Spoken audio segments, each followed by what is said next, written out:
ఈరోజు మనకు హిందూ సమ్మేళనం అనే కార్యక్రమం నిర్వహిస్తున్నాం. ఈ సమ్మేళనానికి ఇచ్చేసినటువంటి పెద్దలని మనం పరిచయం చేస్తున్నాం. మనకు మధ్యలో ఉన్నటువంటి వారు శ్రీధర్ శర్మ గారు. వీరు తిరుపతిలో ఉంటూ మన కీలపట్ట గ్రామంలో అన్నదాన సత్రాన్ని నిర్వహిస్తున్నారు. 8 సంవత్సరాలుగా ఆయన అన్నదాన సేవలు చేస్తూ హెల్త్ డిపార్ట్మెంట్ వెంటనే పూర్తిగా అంకితభావంతో కీలపట్నంలోనే ఉంటూ మంచి సేవా కార్యక్రమాన్ని నిర్వహిస్తూ ముఖ్యమైనటువంటి సేవా కార్యక్రమం అన్నదాన సేవా కార్యక్రమం. ఆ సేవా కార్యక్రమము నిరంతరము ఎక్కడ కానీ ఆటంకం లేకుండా నిరంతరము ప్రతి నిత్యము అన్నదాన సేవా కార్యక్రమాన్ని నిర్వహించుతున్నారు మన శ్రీధర్ శర్మ గారు.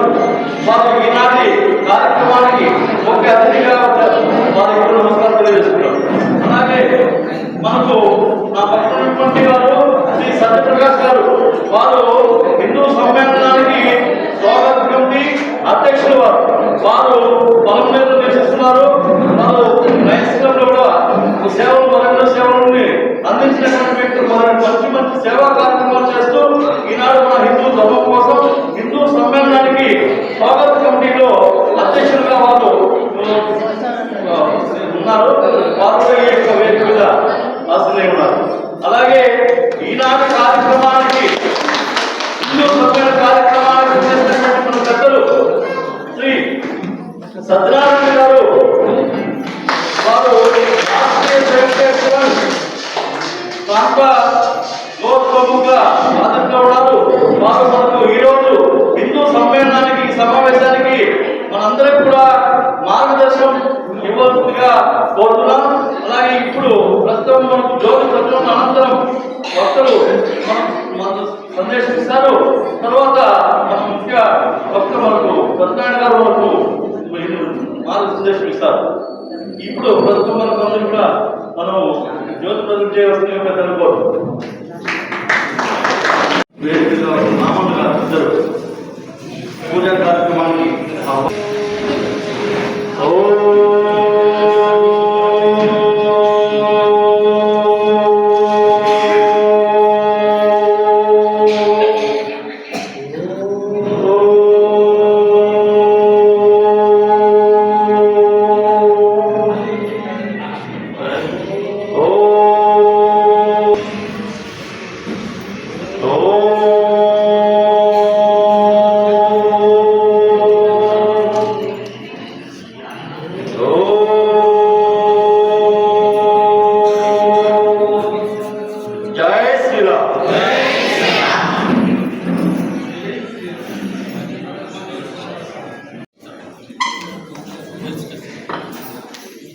హిందూ సమ్మేళనానికి చేసినటువంటి హిందూ బంధువులందరూ నమస్కారం.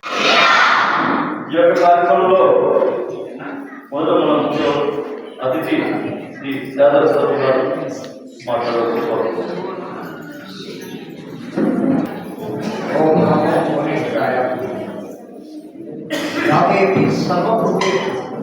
మాతృరూపేణ సంస్థిత నమస్తస్యై నమస్తస్యై నమస్తస్యై నమో నమః. యాదేవి సర్వభూతేషు శక్తిరూపేణ సంస్థిత నమస్తస్యై నమస్తస్యై నమస్తస్యై నమో నమః.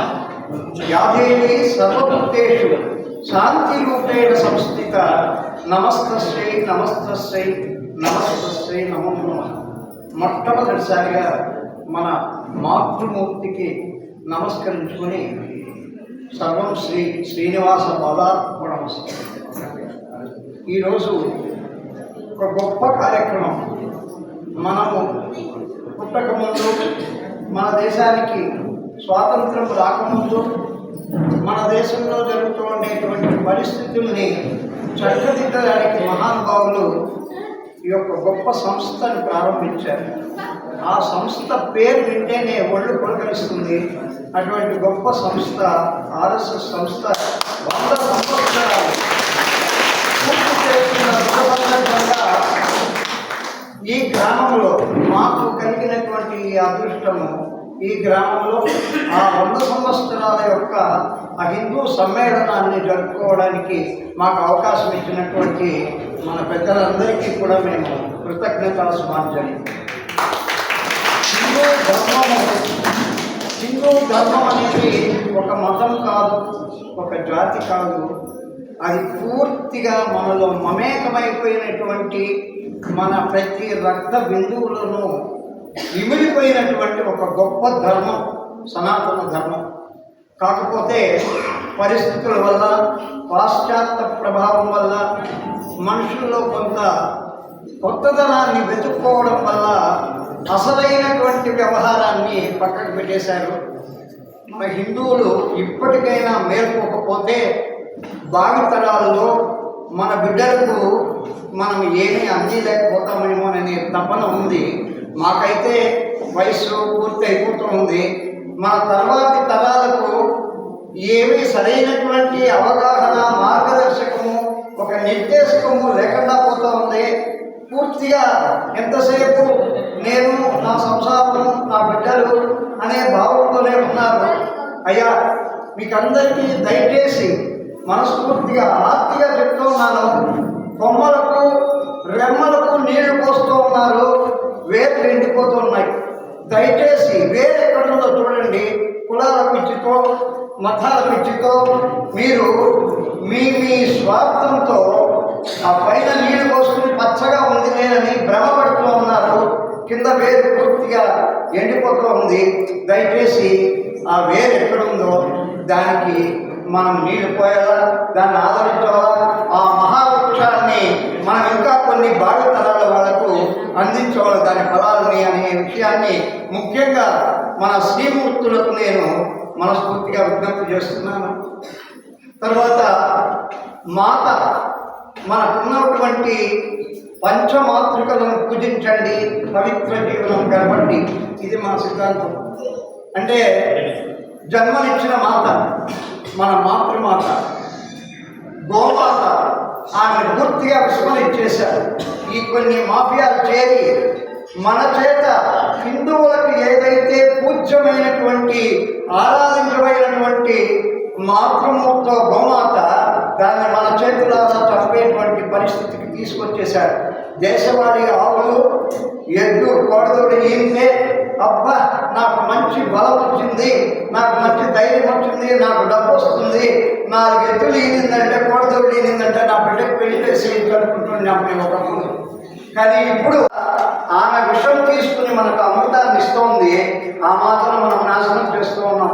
దయచేసి గోమాతను రక్షించండి. భూమాత అనవసరమైనటువంటి ఇవన్నీ పాశ్చాత్యమైనటువంటి మందులన్నీ వాడి మనం తెలియకనే మనం ఎక్కువ పంట వేస్తున్నాము, ఎక్కువ పంట వచ్చేస్తోంది అనుకుంటున్నాం. కానీ అది మన ఆరోగ్యానికి అంత మంచిది కాకుండా కేవలం 40 సంవత్సరాలు వచ్చేసరికి ప్రతి ఒక్కరు కూడా హాస్పిటల్స్కు తిరగవలసిన పరిస్థితి ఏర్పడుతోంది. భూమాతను సరిగ్గా సంరక్షించుకోలేకపోతున్నాం. ఆ మాతృమాతను మన వయసు వచ్చి మనకు పక్కన ఇంకో గ్రామం వచ్చేసరికి ఈమె చేదైపోయి ఆమె తరిమేసుకున్నాము. ఆమె గౌరవించడం లేదు. తర్వాత దేశమాత అన్నిటికంటే ముఖ్యమైనది. ఈ దేశమాత ఎక్కడుందో, ఇది ఎవరో, ఇది ఏమో మనకు తెలియదు. ఎందుకు? మనము, మన సంసారము, మన బిడ్డలు, మన భార్య, పిల్లలు ఎంతోటి మనకు. కానీ ఈ దేశాన్ని మనం ఈ సనాతన ధర్మాన్ని, ఈ భారతీయతని మనం రక్షించుకోలేకపోతే, మీరు కొంతమందికి తెలుసు, పరిస్థితి వస్తే కానీ మేల్కోమా మనం. ఇప్పుడే మేల్కొంటే అటువంటి పరిస్థితి మనకు రాదు. మన తర్వాత బిడ్డలు ఎలా బతకాలి, ఆడపిల్లలు ఎలా బతకాలి, మగపిల్లలు ఎలా బతకాలి. మనమేమో అయ్యప్ప మాల, ఓంశక్తి మాల, ఆంజనేయ స్వామి మాల, గోవింద మాల, అన్ని మాలలు వేసుకుంటున్నాం. కానీ మూలం ఎక్కడుందో తెలుసుకోలేకపోతున్నాము. దయచేసి మన బిడ్డలకి ఎంతసేపు మొబైల్ ఫోన్ ఇచ్చేసి వాళ్ళు ఏం చూస్తూ ఉన్నారు, ఏం మాట్లాడుతూ ఉన్నారు, వాళ్ళు ఎలా బతుకుతూ ఉన్నారో కూడా తెలుసుకోలేనంత బిజీ అయిపోయినాము. దయచేసి మాతృమూర్తులందరూ కూడా బిడ్డలను సంరక్షించుకోండి. మీ బిడ్డలు చదువుతూ ఉన్నారు, కాలేజీకి పోతూ ఉన్నారు, డబ్బులు కట్టేస్తూ ఉన్నామంటే లాభం లేదు. వాళ్ళ క్యారెక్టర్, వాళ్ళ ప్రవర్తన, వాళ్ళు ఎవరితో పోతున్నారు, ఎక్కడ పోతున్నారు, మన ఆడపిల్లల్ని కాపాడుకోండి. అటువంటి ఆ దేశమాత మీరందరూ బాగుంటే, ఈ దేశం బాగుంటే ఆ దేశమాతకు ఒక గౌరవం లభిస్తుంది. శ్రీ ఈ 4 మాతలు సంరక్షించబడాలంటే ఆ శ్రీమాత యొక్క ఆశీర్వాదం మనకు కావాలా. ఈ యొక్క పంచమాతృకలను పూజించండి, పవిత్రంగా గడపండి. ఎందుకంటే నేను ఎక్కువ మాట్లాడలేను, ఎక్కువ చెప్పలేను. దయచేసి నా తపనంతా ఒకటే, హిందూ ధర్మం నాశనం అయిపోతుంది. ఒక్క దీపం గుళ్ళో దీపం పెట్టుకోవాలంటే హైకోర్టుకు పోయి పర్మిషన్ తెచ్చుకునే దుస్థితి తెచ్చుకున్నాము. మన ఊళ్ళో మన గుళ్ళో మనం దీపం. ఒక ఆయన పల్లెటింటికి వచ్చాడు, మా ఊళ్ళో దండా వేశారు స్వామి, హిందువుల మీటింగ్ ఉన్నట్టు రమ్మన్నారు, వాళ్ళు ఎవరో నాకు తెలియదు అన్నాడు. ఏదయ్యా హిందువుల మీటింగ్ అంటే ఎవరు ఉన్నారు? నాకు తెలియదు స్వామి, హిందువులు అంటే ఎవరో తెలియదు అన్నాడు. పోనీ వాళ్ళు సాయి కూడా టోపీ వేసుకున్నారా, గడ్డం పెట్టుకున్నారా అంటే వాళ్ళు కాదున్నాడు. వాళ్ళైతే స్పష్టంగా నేను తెలుసుకుంటున్నాను వాళ్ళు అని. పోనీ ఏమన్నా సిలువ వేసుకున్నారా, వాళ్ళ అంటే వాళ్ళు కాదు స్వామి అన్నాడు. ఎవరు హిందువులంట మీటింగ్ అంటే కీలబట్టలో చెప్పినారు నాకు అన్నాడు. పోనీ ఎవరయ్యా వాళ్ళు తెలుగు వాళ్ళు అంటే అవును స్వామి తెలుగు వాళ్ళు మీటింగ్ అంటారు. ఇది మనకు హిందువు అంటే ఎవరో తెలియనటువంటి పరిస్థితుల్లో గ్రామాల్లో ఉంటే మనం హిందూ ధర్మం అని మనం వారిస్తే ప్రయోజనం. హిందువులు అంటే ఎవరు అనేది బేసిక్గా ప్రజలకు తెలియడం లేదు. దయచేసి మనం హిందూ ధర్మాన్ని వ్యాప్తి చేసుకుందాం, హిందూ ధర్మాన్ని ఆచరిస్తాం. ఈరోజు మన తల్లులు ఇంత సౌభాగ్యంగా ఉన్నారు అంటే కేవలం మన సనాతన ధర్మం. కాబట్టి నేను అందరికీ సభాముఖంగా విన్నవించేది ఏమైతే, దయచేసి మన ధర్మాన్ని రక్షించండి, మన బిడ్డలను కాపాడుకోండి. మీరు దేశాన్ని కాపాడద్దండి, ప్రపంచాన్ని ఉద్ధరించొద్దండి. మీ బిడ్డలు సక్రమమైన మార్గంలో ఉన్నారా లేదా అప్పుడప్పుడు గమనించుకోండి, మీ బిడ్డల్ని రక్షించుకోండి, సనాతన ధర్మాన్ని కాపాడుకోండి అని నేను ఈ సభాముఖంగా నేను చేస్తున్నాను. మనకు ఈ సనాతన ధర్మంలో చాలా గొప్ప విషయాలన్నీ ఉన్నాయి, అవన్నీ తెలుసుకోవాలా. నీరు అంటే మన జీవజలం, గంగానది అంత పవిత్రమైనటువంటి జలము ఈ ప్రపంచంలో ఎక్కడా లేదు. అలెగ్జాండర్ పోతామంటే అరిస్టాటిల్ చెప్పాడు, హిందూ దేశానికి పోతున్నా ఏం తీసుకొస్తానంటే ఒక గంగా జలం తీసుకురా అన్నాడు. అందరికి మించి అడగలేదు ఆయన. అటువంటి గంగ పుట్టిన దేశము మన భారతదేశం. అన్ని దేవుళ్ళ కంటే ముందు పూజ చేసేది మనం గణపతిని. ఆ గణపతి ఆరాధన ప్రతి ఒక్క విజ్ఞానాన్ని కలిగించి మంచిని చేస్తుంది. కాబట్టి ఆ గణపతిని మనం పూజిస్తాము. పుస్తకాలన్నిటిలోకి మొత్తం ఈ విశ్వంలోకే ఒక గొప్ప పుస్తకం సాక్షాత్ భగవానుడు శ్రీకృష్ణ పరమాత్మ ఉపదేశించినటువంటి గీత. ఆ గీతను గురించి తెలుసుకోండి. గీతలో కనీసం ఒక శ్లోకమన్నా చదవడానికి ప్రయత్నం చేయండి. గీత, గంగ, గణపతి నామాల్లో కల్లా గొప్ప నామం గోవింద అనండి. గోవింద అంటే సమస్తమైన పాపాలు పోతాయి. గోవిందనామ స్మరణ చేయండి.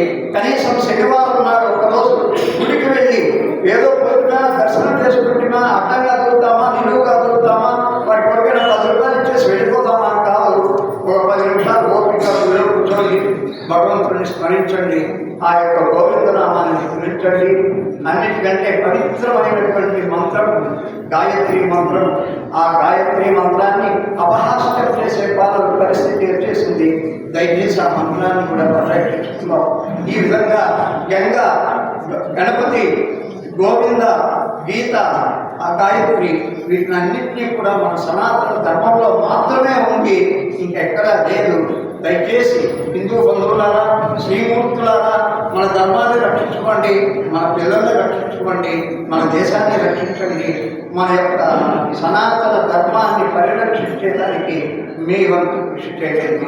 ఓం నమో మన హిందూ సమ్మేళన స్వాగత కమిటీ అధ్యక్షులు శ్రీ సత్యప్రకాశ్ కుమార్ గారిని మన సందేశం ఇవ్వాల్సిందిగా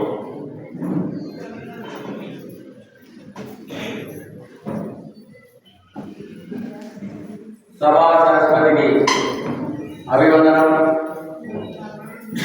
వేదికను అలంకరించినటువంటి శ్రీధర్ స్వామి గారికి, అదేవిధంగా సనాతన హిందూ ధర్మం ఈ భారతదేశంలో నిలబడాలనుకుంటే మనం పాటిస్తున్నటువంటి నియమాలతో పాటు ఏమి తక్షణ కర్తవ్యం ఏం చేయాలనేసి వచ్చినటువంటి పెద్దలు కూడా నా యొక్క నమస్కారాలు.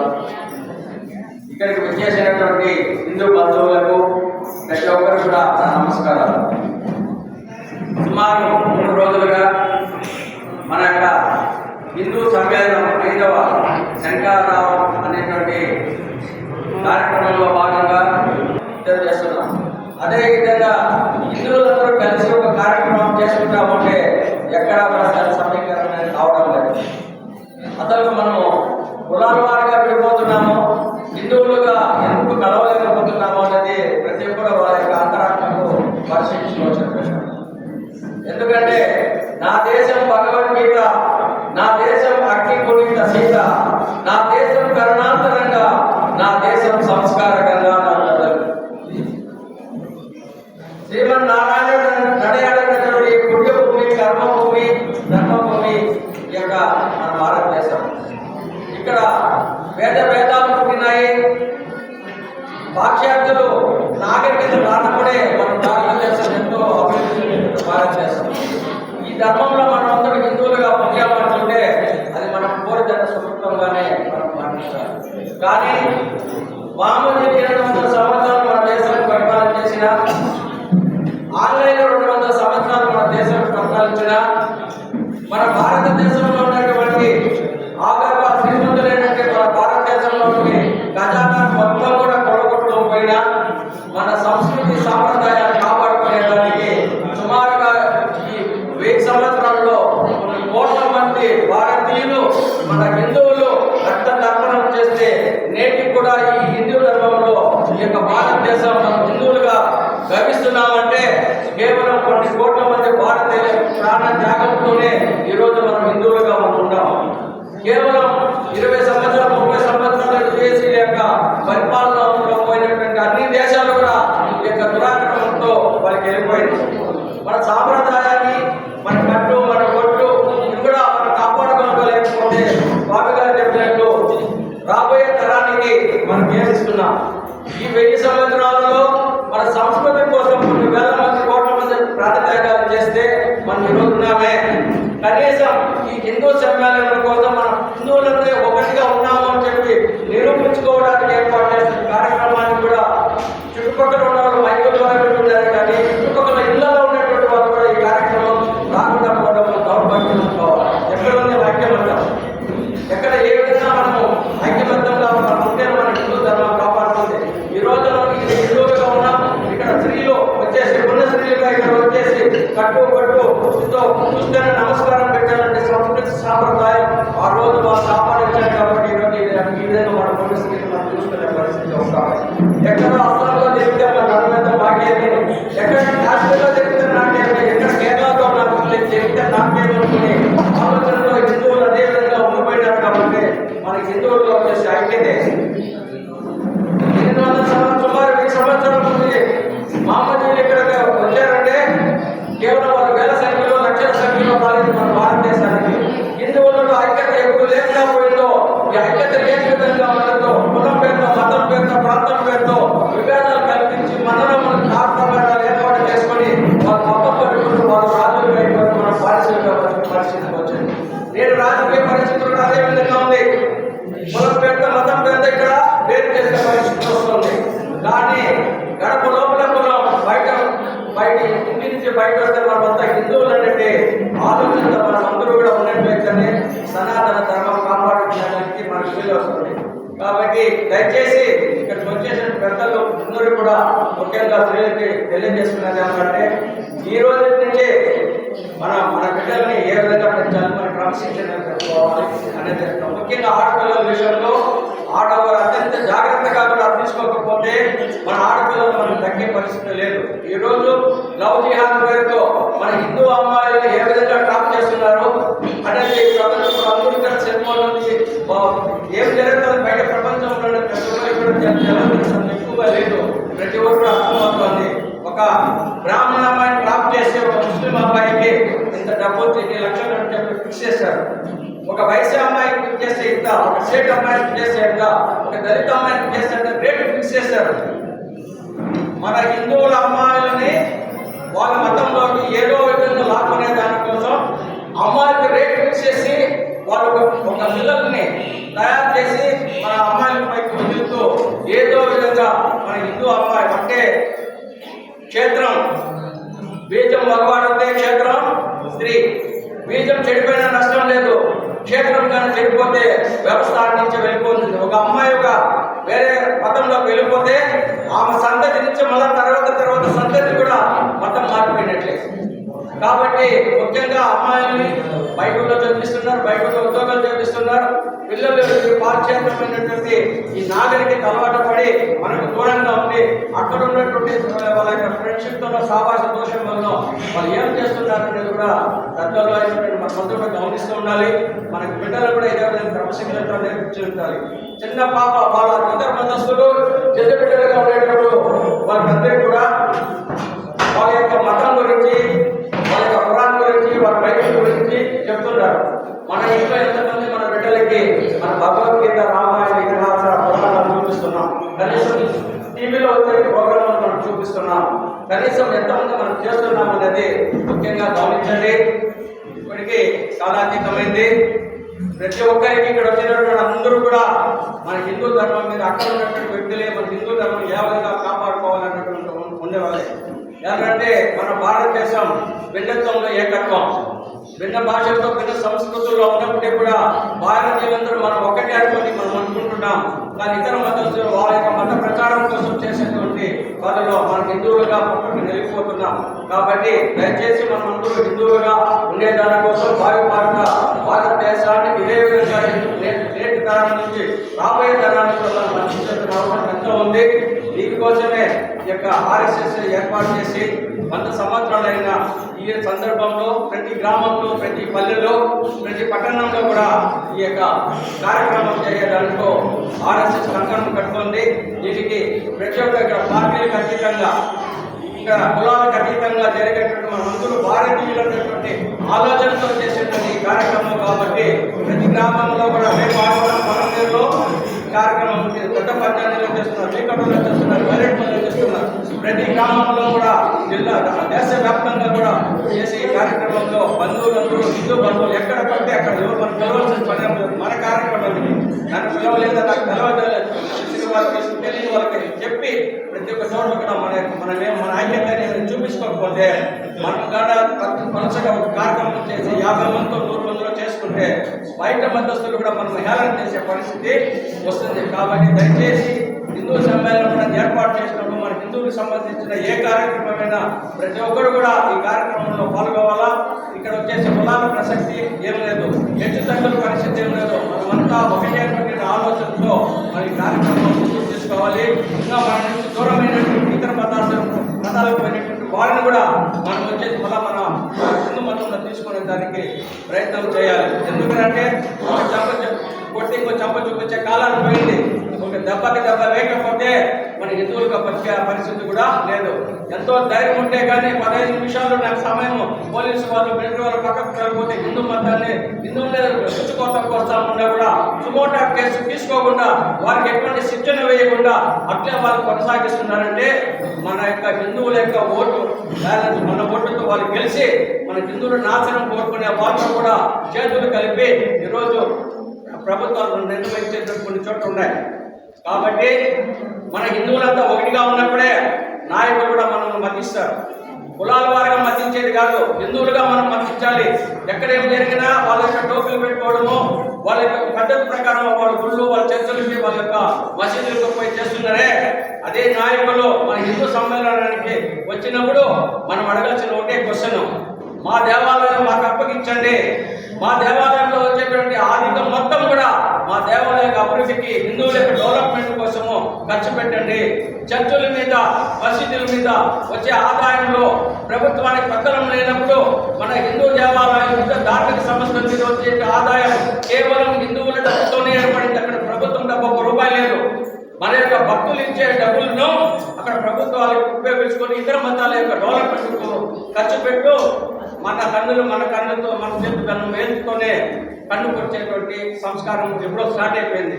కాబట్టి రేపటి తరం కూడా ప్రతి ఒక్కరూ మనం అడగాల్సింది ఒకటే, మన నాయకులు మా ఇంటికి నీళ్లు కావాలా, మా ఇంటి మీద రోడ్డు కాదు, మాకు కావాల్సిన మా దేవాలయాన్ని, మా హిందువులు వేసిన ప్రతి రూపాయి మా హిందువుల యొక్క డెవలప్మెంట్ కోసం, మా దేవాలయం కోసం, మా సంస్కృతుల కోసం, మా సాంప్రదాయాల కోసం, వేద పాఠశాల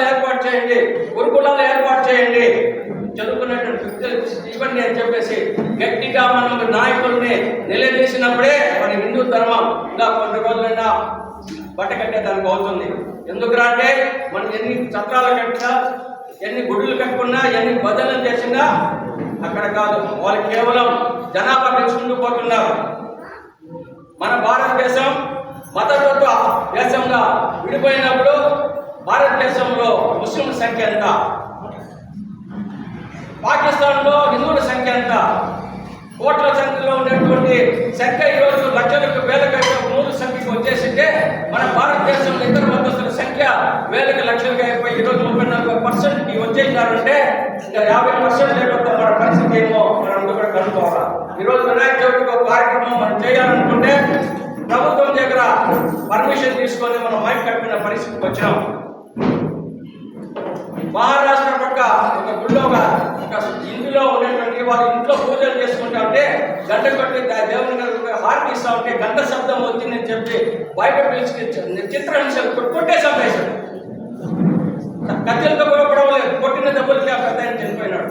అంటే మన ఇంట్లో, మన సాంప్రదాయంలో, మన దేవాలయంలో, మన ఇంట్లో చేసుకున్న పూజ కూడా ఇతరుల దగ్గర నుంచి పర్మిషన్ తీసుకొని చేసుకునే దౌర్భాగ్యమైన పరిస్థితి ఎందుకు వచ్చిందంటే కేవలం మనలో ఐకమత్యం పడడం. వాళ్ళు కొడితే నాకెందుకులే, ఆ ఊళ్ళో ఏమో చెప్తే నాకెందుకులే, రాముడు తలే తీయేశారు, రథంలో నుంచి ఉండేటువంటి విగ్రహాలు తీసుకుపోతే బంగారు వెండి ఎంత అయిపోతుంది అన్నారు. శ్రీరాముడి తల పక్కపోతే ఒక శిల్పం ఏర్పాటు చేసుకుంటామని అన్నారు. సనాతన హిందూ ధర్మానికి జరిగేటువంటి నష్టాన్ని, కష్టాన్ని, బాధని, ఆవేదనని గుర్తించినటువంటి నాయకులు కానీ, పరిపాలకులుగా మన భారతదేశంలో ఉన్న ఎక్కడైనా రాష్ట్రంలో కానీ, జిల్లాలో కానీ, దేశంలో కానీ హిందూ ధర్మాన్ని కాపాడేదానికి ఎవరు కూడా కంకణం పెట్టుకుపోతే, ఎందుకంటే ఎన్ని మనం మాట్లాడుకున్నా చట్టం చేసేది నాయకులే, మనం ఎన్నుకున్న నాయకులే. కానీ మా వచ్చేటువంటి నాయకులు మా హిందూ ధర్మానికి ఏమైనా సేవ చేసేటువంటి వ్యక్తులా, హిందూ ధర్మాన్ని కాపాడేటువంటి వ్యక్తులా, ఈ సనాతన ధర్మం కొనసాగించేదానికి వాళ్ళు ఏ రకంగా చట్టం చేస్తారన్నట్టు ఆలోచన ఉన్నటువంటి నాయకులు మనం ఎన్నుకోవాలా. అటువంటి నాయకులు మనం ఎన్నుకున్నప్పుడే మన హిందూ ధర్మం కాపాడుతుంది. ఆడవాళ్ళు కుక్కర్ల కోసమో, మగవాళ్ళు లిక్కర్ కోసమో పెడితే భావితరంలో మన బిడ్డలకు నిక్కర్లు ఉండవనే సమాచారం ప్రతి కూడా తెలుసుకున్నప్పుడే మన యొక్క ధర్మాన్ని కాపాడుకుంటాం, మన హిందూ ధర్మాన్ని కాపాడుకుంటాం. కాబట్టి దయచేసి ఇక్కడ ఉన్నటువంటి ప్రతి ఒక్కరు కూడా మన హిందూ ధర్మం కాపాడేదానికి ఎక్కడ జరిగినా, సమ్మేళనం జరిగినా, హిందూ సాంప్రదాయం జరిగినా, ఏ గుడి గోపురంలో ఎక్కడ జరిగినా ప్రతి ఒక్కరు కూడా నిలబడి పేరండంగా పోయి ఆ ధర్మాన్ని మనం కాపాడుకోండి. స్వామివారు చెప్పారు, గోవిందమాల ఉండేది, అయ్యప్ప మాల ఎన్ని రకరకాలు చేశారు. ఈరోజు హిందువుల్ని ఆకట్టుకునేదానికి చర్చిలో ధ్వజస్తంభం పెట్టారు, చర్చిల్లో విగ్రహాలు కడుతున్నారు. మన హిందూ దేవాలయంలో ఏ రకమైన నమూనాలు ఉందో అదే విధంగా ఈరోజు వచ్చి మన హిందూ దళితులు కానీ, హిందువులు కానీ ఆకర్షించుకునే దానికి ధ్వజస్తంభం ఏర్పాటు చేసుకున్నారు. అదేవిధంగా సంక్రాంతి వచ్చిందని గొప్పలు కూడా బాగుపడి కడుతున్నారు. అంటే మన సాంప్రదాయాన్ని పాల్గొట్టుకొని మన హిందువుల అమ్మాయిలని, మన కుటుంబాలని వాళ్ళ పక్క మర్చిపరుచుకునేదానికి, ఏదో రకంగా మత మార్పు చేసుకునేదానికి వాళ్ళు చేసుకునే ప్రయోగాలు ఇంత అంతా కూడా కాదు. కాబట్టి మనం ఏ విధంగా మన హిందూ ధర్మాన్ని ఏ విధంగా మనం కాపాడుకోవాలో, ఇతర మతస్థుల దగ్గర నుంచి కూడా మన సాంప్రదాయాలు ఎక్కడ దెబ్బతిరిగా ఉండాలో చూసుకొని మన హిందూ ధర్మాన్ని ప్రతి ఒక్కరు కూడా ఇక్కడ వచ్చినటువంటి వారు ప్రతి ఒక్కరు కాపాడేదానికి పక్కన ఉండేటువంటి ఇక్కడ చూడండి, ముఖ్యంగా అమ్మాయిలని, పిల్లలని పెంచే విధానంలో వాళ్ళకి సంస్కారం లేదు. చదువుతో పాటు సంస్కారం ఉన్నప్పుడే అన్ని కూడా చక్కదిద్దుకుంటుంది. రేపు ఆదివారం పలమనేరులో కూడా ఇదే విధంగా కార్యక్రమం ఏర్పాటు చేశాం. కాబట్టి ఇక్కడికి వచ్చిన పెద్దలు, పిల్లలందరూ కూడా ఆ కార్యక్రమంలో పాల్గొని ఆ యొక్క కార్యక్రమం జయప్రదం చేస్తుండగా మరి కోరుకుంటూ నాకు ఈ అవకాశం ఇచ్చిన పెద్దలందరూ కూడా మరొకసారి వైద్యుకి ఉంటుంది సురేష్ గారు వైద్యుకి పడతారు. వైద్యుకి అనంతరం మనకు శ్రీ సత్యనారాయణ గారు మనకు ముఖ్య కొత్త వారు మార్గదర్శనం ఇవ్వాల్సిందిగా కదలి రండి భారతీయ యోధుల్లారా, తరలి రండి భరతమాత బిడ్డలారా, వందే మాతరం, వందే మాతరం, వందే మాతరం అన్న గొంతు మనదిరా, భగత్ సింగ్ ఆజాదుల జాతి మనదిరా, గొంతులన్నీ ఒక్కటైతే నలుదిక్కు కదులునురా. అడుగులన్నీ ఒక్కటైతే జాతి ప్రగతి సాగునురా. వందే మాతరం, వందే మాతరం. నేతాజీ జై హింద్ అని పిలుపునివ్వగా, వివేకుడే హిందువని చాటి చెప్పగా, వీర శివ శంఖముని పూరింపగా, ప్రతాపుడే భుజములు చూపించగా, వందే మాతరం, వందే మాతరం. జనని జన్మభూమి కన్న మిన్నలేదురా. అయోధ్యయే మన రాముని జన్మభూమిరా. శ్రీరాముని జీవితమే మానవాళికి ఆదర్శం.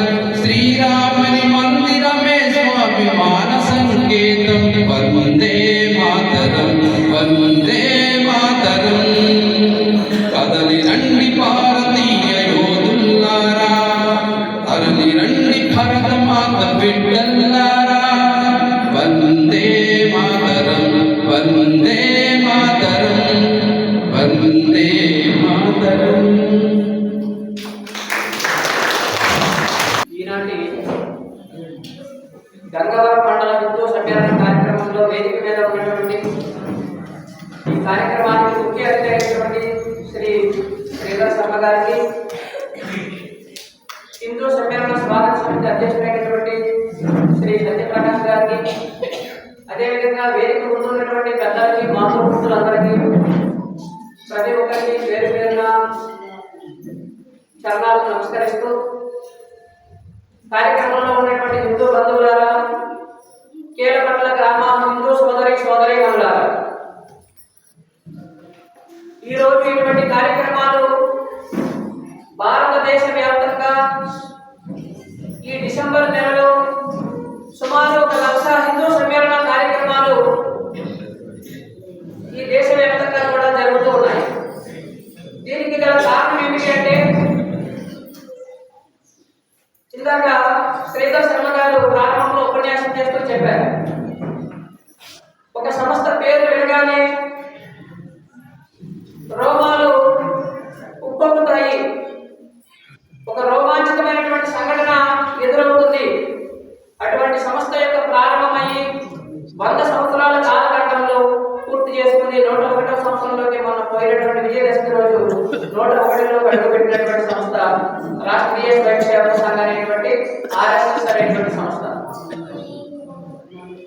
కాబట్టి ఒక వ్యక్తి జీవితంలో కానివ్వండి, ఒక సంస్థ జీవితంలో కానివ్వండి, 100 సంవత్సరాల కాలఖండం అనేటువంటిది అనేకమైనటువంటి ఆటపోట్లకు గురయ్యి, అనేకమైనటువంటి ఉత్తాన పతనాలను ఎదుర్కొని కనుమరుగయ్యేటువంటి పరిస్థితి కూడా అత్యధికమైనటువంటి సందర్భంలో ఉంది.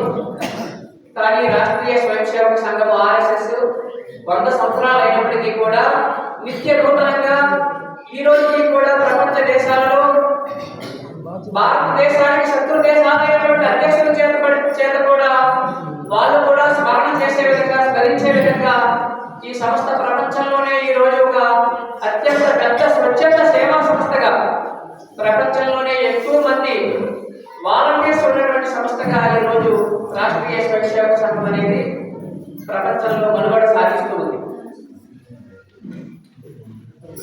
ఇందాక చెప్పారు, మన యొక్క భారతదేశం యొక్క ఉన్నతి, గౌరవ ప్రతిష్టలు ఏ విధంగా భారతదేశం ఒకప్పుడు ప్రపంచ దేశాలన్నింటినీ కూడా ఒక రత్నగర్భగా, అన్నపూర్ణగా, ప్రపంచానికి జ్ఞానాన్ని అందించేటువంటి దేశంగా, ప్రపంచానికి ఆకలి తీర్చేటువంటి దేశంగా, అన్నపూర్ణగా పిలువబడినటువంటి దేశము, ప్రపంచ నలుమూలల నుండి ఇక్కడికి జ్ఞానాన్ని సంపాదించుకోవడానికి వచ్చినటువంటి దేశము, ప్రపంచానికి అనేకమైనటువంటి విద్యను అందించినటువంటి దేశము మన యొక్క భారతదేశం.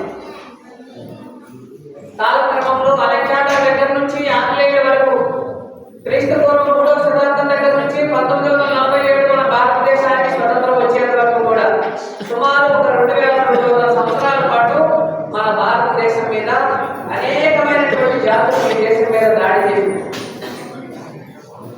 ప్రపంచంలో చాలా దేశాలు భారతదేశంతో సమానంగా సంస్కృతి కలిగినటువంటి దేశాలు,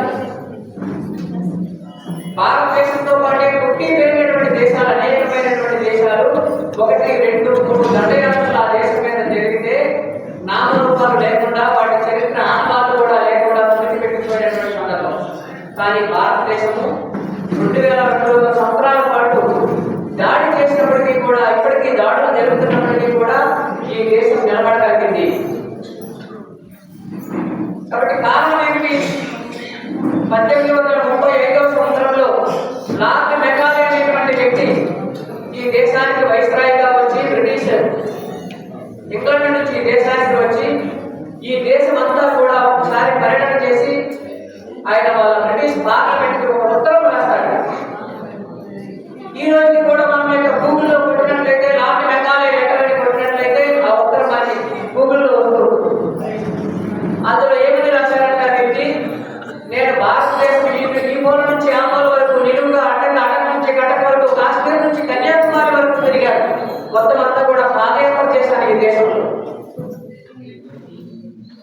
ఈ పాదయాత్ర చేస్తున్నటువంటి సందర్భంలో నాకు ఈ దేశంలో నేను చూడడానికి ఒక దొంగ కానివ్వండి, ఒక అడుక్కునేవాడు, I have not seen one single beggar అంటే ఒక అడుక్కునేవాడిని కానివ్వండి, నాకు ఆకలేస్తుంది అన్నం పెట్టండి అని అడుక్కునేవాడిని కానివ్వండి, ఒక దొంగని కానివ్వండి నేను ఎక్కడా కూడా చూడలేదు ఈ దేశంలో అని చెప్పి 1835లో ఈయన ఆ లెటర్ రాశాడు, ఫిబ్రవరి 2వ తేదీ. కాబట్టి అంతా ఎంతో ఉన్నతమైనటువంటి ఆశయాలతో ఉన్నటువంటి ఈ దేశం, సుసంపన్నంగా ఉన్నటువంటి ఈ దేశాన్ని మనం ఆక్రమణ చేసుకోవడం అనేది మన యొక్క ఫూలిష్నెస్. కానీ ఈ దేశాన్ని ఆక్రమణ చేయాలంటే ఈ దేశానికి 3 వెన్నుముకగా ఉండేటువంటి 3 విషయాలు ఈ దేశంలో ఉన్నాయి. ఆ 3 విషయాల మీద మనం కనుక దెబ్బ కొట్టినట్లయితే ఈ దేశాన్ని మనం పూర్తిగా మన యొక్క బాధాక్రాంతం చేసుకోవచ్చు అని చెప్పి రాశారు. ఏమిటి ఆ 3 విషయాలు? ఒకటి స్పిరిచువల్. ఇక్కడ ఉండేటువంటి ఈ దేశంలో ఉండేటువంటి ఆధ్యాత్మికత ఏదైతే ఉందో, భక్తి ఏదైతే ఉందో, ఈ స్పిరిచువల్ మీద దెబ్బ కొట్టాలి. రెండవది కల్చర్. ఇక్కడ ఉండేటువంటి సంస్కృతి ఏదైతే ఉందో ఈ సంస్కృతి మీద దెబ్బ కొట్టాలి. మూడవది ఇక్కడ ఉండేటువంటి హెరిటేజ్, వారసత్వం ఏదైతే ఉందో, తరతరాలుగా వస్తున్నటువంటి వారసత్వం ఏదైతే ఉందో, ఈ మూడింటిని మనం ఎప్పుడైతే దేశాన్ని ఉద్ధరించడానికి వచ్చి ఇప్పటికీ కూడా అనేక మంది మన మెదడులో ఎక్కించడానికి ప్రయత్నం చేస్తున్నారు. ఇటువంటి సందర్భంలోనే పూజనీయ డాక్టర్జీ ఇక్కడ వెనకాల ఉన్నటువంటి బ్యాక్గ్రౌండ్లో స్వామి వివేకానంద జిల్లా ఉన్నారు. ఆయన ఈ యొక్క రాష్ట్రీయ స్వయంసేవక సంఘం అనేటువంటి సంస్థకి అంకురార్పణ చేసినటువంటి వ్యక్తి. చిన్నప్పుడు తల్లిదండ్రులు చిన్నప్పుడే ప్లేగ్ వ్యాధి కారణంగా చనిపోతారు. అన్నయ్య దగ్గర పెరుగుతాడు. కొద్దిగా పెద్ద అయిన తర్వాత MBBS చదవడం కోసం కలకత్తా నగరానికి వెళ్తాడు. కలకత్తా నగరానికి ఎందుకు వెళ్ళారంటే ఆ రోజుల్లో భారతదేశంలో బ్రిటిష్ వాళ్ళకి వ్యతిరేకంగా స్వతంత్ర ఉద్యమం కోసం పెద్ద ఎత్తున పోరాటం జరుగుతున్న సందర్భంలో కలకత్తా అనేటువంటి నగరం ఏదైతే ఉందో అది మూల కేంద్రంగా ఉంది. అనేక మంది విప్లవకారులు అక్కడి నుంచి తయారవుతున్నారు. కాబట్టి నేను కూడా అక్కడికి వెళ్ళి MBBS చదివినట్లయితే నేను స్వతంత్ర సమర ఉద్యమంలో నేను కూడా నా వంతు నేను భాగస్వామ్యం అయినట్లు ఉంటుంది, నా చదువు కూడా పూర్తవుతుంది, స్వామి కార్యం స్వకార్యం రెండు పూర్తవుతాయి అనేటువంటి ఉద్దేశంతో అక్కడికి వెళ్ళి MBBS పూర్తి చేసి మళ్ళీ తిరిగి నాగపూర్కి రావడం జరుగుతుంది. వచ్చిన తర్వాత భారత జాతీయ కాంగ్రెస్ ఆ రోజు స్వతంత్రం కోసం పోరాడేటువంటి సంస్థ ఒకటి కాంగ్రెస్ పార్టీ దేశంలో. మహాత్మా గాంధీ గారి నేతృత్వంలో పెద్ద ఎత్తున ఉద్యమాలు చేస్తూ ఉంటారు. సత్యము అహింస అనేటువంటి పద్ధతులు. కాంగ్రెస్ లో ఆయన కూడా సభ్యత్వం తీసుకొని స్వతంత్ర ఉద్యమానికి వ్యతిరేకంగా, బ్రిటిష్ వాళ్ళకి వ్యతిరేకంగా స్వతంత్ర ఉద్యమంలో పోరాటం చేస్తారు పూజనీయ డాక్టర్జీ. ఏదో ఒక సందర్భంలో ఆయన మనసుకు వచ్చింది ఆలోచన. ఏమిటి ఆలోచన అంటే, అనేక మంది నాయకులు ఈ దేశానికి స్వతంత్రం కావాలని పోరాటం చేస్తున్నారు. కొద్దిమంది నవ యువకులు చిరు ప్రాయంలోనే 16-17 ఏళ్ళు వయసు నిండకుండా ఈ స్వతంత్రం కోసం వాళ్ళ ఆత్మత్యాగం చేస్తున్నారు, బలిదానం చేస్తున్నారు, తుపాకీ కోసం బలైపోతున్నారు. ఖుదీరామ్ బోస్, ప్రఫుల్ల చంద్ర రే, భగత్ సింగ్, రాజ్గురు, సుఖదేవ్ ఇటువంటి అనేక మంది నవ యువకులు వారు స్వతంత్రం కోసం వాళ్ళ ప్రాణాలను సైతం లెక్క చేయకుండా వదిలేస్తున్నారు.